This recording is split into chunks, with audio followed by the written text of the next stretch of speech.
In an interview with Arabiya, recorded shortly before talks began in Lucerne, Deputy Prime Minister and Foreign Minister Ishaq Dar laid out what he described as the next phase of diplomacy. After the Islamabad Memorandum of Understanding, Dar said Pakistan had not only been mediating between Washington and Tehran, but was also keeping key regional players connected. Out of that effort, he said a four-country forum had emerged, bringing together Pakistan, Saudi Arabia, Turkey, and Egypt. He was careful to say this was not a formal bloc, but he also suggested it could grow into a wider platform for cooperation on trade, economy, security, and defense. You see, during this period, Pakistan has been, right from day one, has been very, active. Not only we were mediating between United States and Islamic Republic of Iran, we were also keeping our allies, our friends in the region connected with us. And in that process, we saw that a regional forum has been created, which is Pakistan, Egypt, Saudi Arabia, and Turkey. The four countries, side by side, we were dealing with other Gulf countries, be it Qatar, Bahrain, Kuwait, Jordan, and also international partners, European Union, then Canada, then Australia, Japan, China. So Pakistan has been making all the efforts for the sake of regional peace and security. You saw the consequences of this conflict in a very short time was horrific. The energy supply chain was disrupted. The prices of energy products shot up to sky, and the inflation triggered. Estimated 20 to 25% global GDP has been lost. So you see, this has been a humongous job. Pakistan is also trying to build a parallel diplomatic track with major Muslim countries at a time when Gaza, Lebanon, and wider Middle East remain deeply unstable. Dar said Pakistan, Egypt, Turkey, and Saudi Arabia had also agreed to revive the Group of 8 Arab Islamic effort on Gaza and Palestine. Look at the bloodshed in Gaza. The innocent lives are being killed every day, and hundreds of people are martyred. So the understanding was that, okay, then give us some solution. He gave his team, led with Mr. Steve Witkoff. The other 8 countries, they gave their teams. All foreign ministers were there. I was there, and we came up with the proposals, which eventually the United States announced.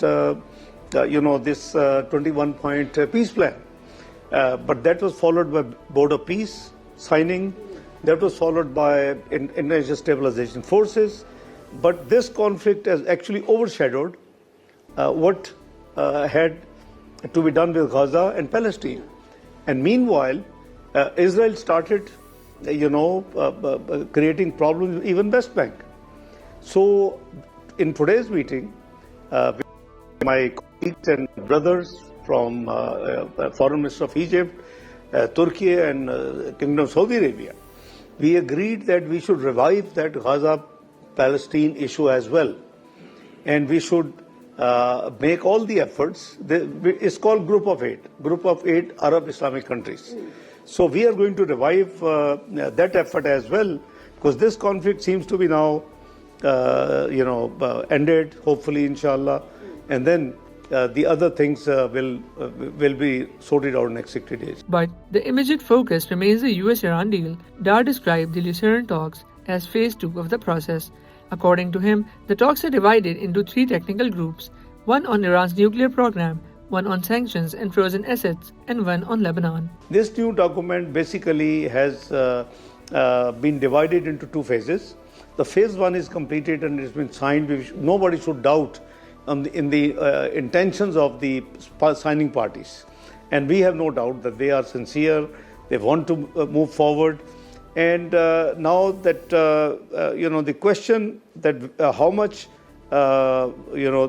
saying that there are certain things which are not, I think that what I understood from the translation, that perhaps there's some sort of question mark raised. No, I have the copy of the document, and I shared today with the Foreign Minister of Egypt, Foreign Minister of Saudi Arabia, and Foreign Minister of Turkey.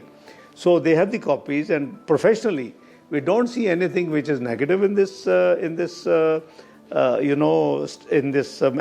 Islamabad memorandum understanding, and we should not doubt that going ahead there will be any negative play by any party.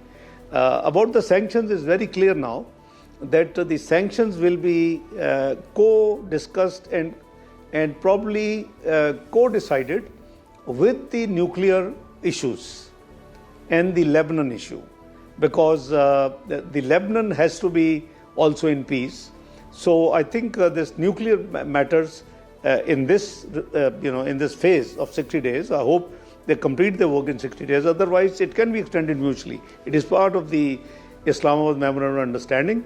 So hopefully these things. But right now, no sanctions immediately being lifted, which means no assets are being defrozen. So this is the main, one of the main area which they will be dealing with, nuclear and sanctions. Lebanon is the most fragile part of the equation. Dar said the Switzerland talks could have started earlier, but were disrupted by Israel's strike on Lebanon. He then went further, referring to spoilers who he said did not want the deal to happen.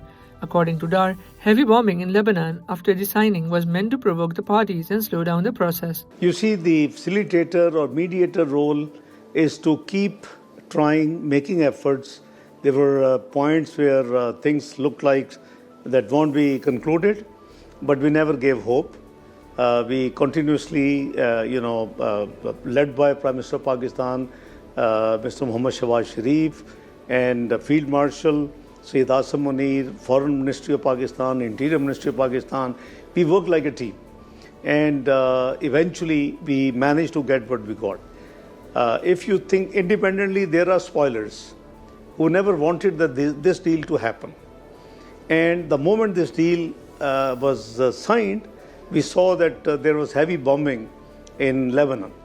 So this is something which actually is to provoke the parties to give a pause, don't move. I think the wisdom has to prevail.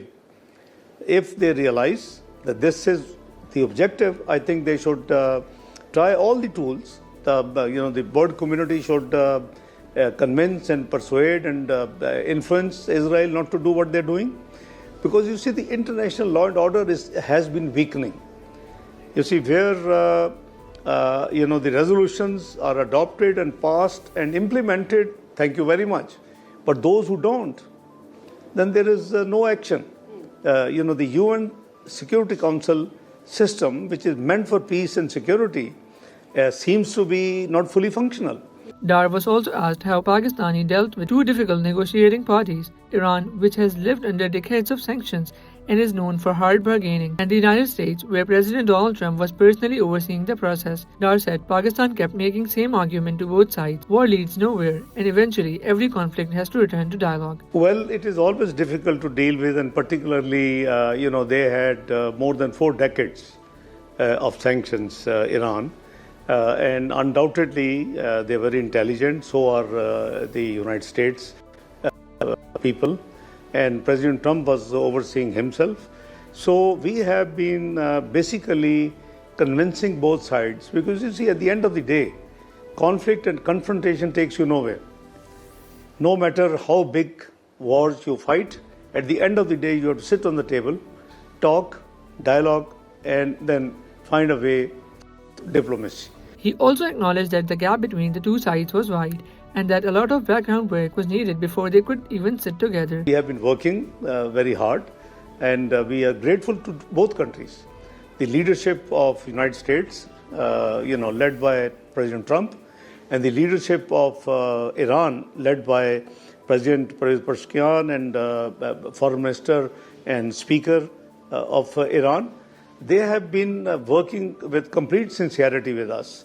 The gaps was too gap. A lot of effort in background. Then they managed to sit, shake hand first, and then. But what they say that the last 10 miles of the 100-mile journey is as difficult as the 50 miles, equals to 50 miles. So you see these now dialogues and these technical discussions, we hope, we pray, and we will make full effort. And all our friendly countries, they will also make full efforts to take them to a logical conclusion, because the conflict, war and disputes take you nowhere. You know, your country suffers.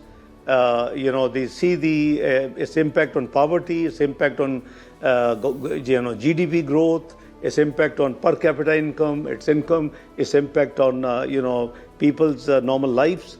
So we have seen even these few weeks conflict. The prices shot up and energy supply disrupted. Thanks God, in Pakistan we managed that. There was no shortages like few countries. There are no queues, but we had to work very, very hard under the leadership of Prime Minister Shahbaz Sharif to make sure it doesn't happen. But we did also felt the heat. So I think we have to continue to work with the same passion. On sanctions, Dar tried to push back against the claims that Iran would get immediate relief. He said sanctions are part of the 60-day technical process. But for now, he said no sanctions are being lifted and no Iranian assets are being unfrozen. It has started. We were very hopeful that things will progress. They have, for certain items, they have 30 days to conclude. But the bulk and overall conclusion of the final deal, the timeline is 60 days. 60, and this can be mutually extendable. So I think it is very important to see how the progress takes place and hope, because we have seen already the dividends of this peace. The prices of energy has come down. The ships had started moving.